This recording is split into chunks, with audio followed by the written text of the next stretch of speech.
Une neurologue japonaise a étudié 300 personnes âgées à la mémoire parfaite. Aucune démence, aucun déclin cognitif. Et non, ce qu'elle a découvert n'était pas un médicament. Tout commence à Kyoto.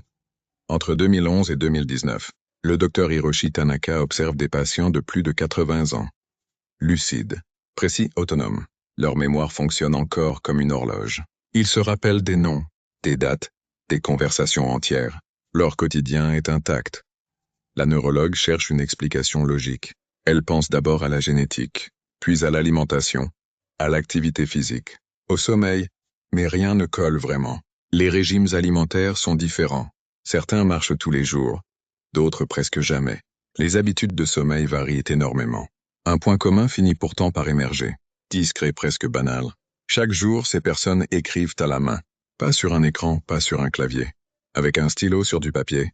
10 à 15 minutes, sans objectif précis. Juste écrire intrigué, Hiroshi Tanaka teste l'hypothèse. Elle choisit 2 groupes de seniors, âgés de 65 à 75 ans.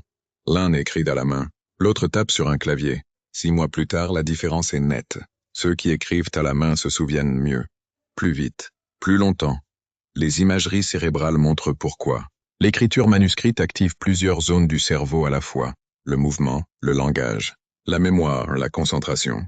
Le clavier, lui, est beaucoup plus passif. Ce que cette étude suggère est simple. Le cerveau ne s'entretient pas en stockant des souvenirs. Il s'entretient en travaillant. Et parfois, la meilleure protection n'est pas une pilule miracle, mais simplement d'écrire 10 000 heures par jour. Pense à t'abonner pour développer ta culture entrepreneuriale, économique et business.